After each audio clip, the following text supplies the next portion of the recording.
இந்தியை தாய்மொழியாக கொண்ட மாநிலங்களை எல்லாம் வேலையில் தன்னிறைவடைந்து விட்டீர்களா? இந்த கேள்விக்கு பதில் இருக்கா?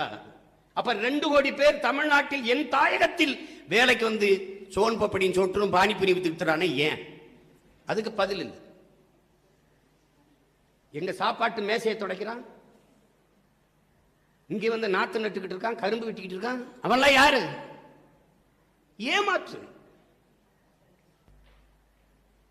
நீங்க ஒரு நாட்டை அழிக்கணும், ஒரு இனத்தை அழிக்கணும்னா யானைப்பட குதிரைப்பட கொண்டுட்டு வர வேண்டியதில்லை, பீரங்கி தூக்கிட்டு துப்பாக்கி தூக்கிட்டு வந்து சண்டாட்டு ஒரு உயிர் கூட போக வேண்டியதில்லை, ஒரு துளி ரத்தம் பூமியில் சிந்த வேண்டிய அவசியம் இல்லை, அழித்து விட முடியும். அப்ப என்ன செய்யணும்? முதலில் அவன் மொழி அழிக்கணும். மொழி அழிந்தால் கலை இலக்கிய பண்பாடு அழிந்து விடும், அந்த இனம் அழிந்து விடும், நாடு அழிந்து விடும், அவ்வளவுதான். அதனாலேயே தமிழை நாம மீட்க காக்க போராடுறோம். அதனாலேயே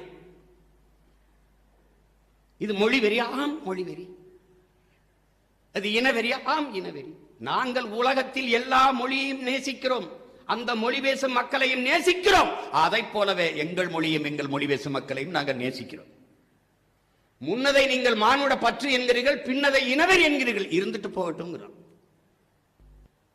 இதான் கோட்பாடு. தமிழ் தேசம் என்கிறார்கள், பாசிஸ்டுகள், சாவனிஸ்டுகள், இனவெறியர்கள். அந்த நேரம் நமக்கு ஒரு திமிரு ஏறணும். நம்ம நல்ல தாய் தந்தையருக்கு பிறந்திருக்கோம், எனக்கு தமிழ் பற்று, எனக்கு தமிழின் மீது பற்று இருக்கக்கூடாது, வெறி இருக்கணும். உங்க அம்மாவை நீங்க ஒரு முறைதானுங்க அம்மான்னு சொல்லணும், ஓயாம சொல்லக்கூடாதுங்க. அப்படி யார் எனக்கு சொல்ல முடியும்? அந்த விதியை யார் விதிக்க முடியும்? எனக்கு என் தாயை நான் பேரன்பு கொண்டு நேசிப்பதற்கு யார் தடை சட்டம் போட முடியும்? யார் கருத்து சொல்ல முடியும்? இதெல்லாம் எது? இது கொடுமை.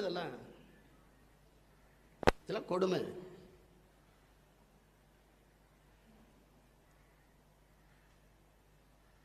என் அன்பிற்குரிய சகோதர சகோதரிகளே, உங்களிடத்தில் உங்கள் அண்ணன் சொல்ல கடமைப்பட்டிருக்கேன்.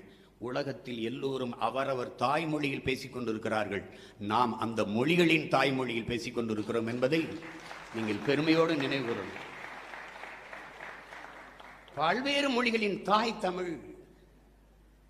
அமெரிக்காவின் மொழியியல் ஆய்வறிஞர் அலெக்ஸ் குலியர் ஒரு வெள்ளை பலகை, அதில் பாடம் நடத்தும் போது மாணவர்களுக்கு மொழியியல் ஆய்வறிஞர் சொல்கிறார், உலகில் முதல் மனிதன் பேசிய மொழி தமிழ் என்று எழுதுற குறிப்பிடுறாரு. வலையொலியில் இருக்கு, தட்டி பாருங்க. நான் சொல்லல, நான் சொன்னா கூட ஒரு இனப்பற்று மொழி பற்றுல பெருமை பேசுகிறான் சீமான்னு நீங்க நினைக்கலாம்.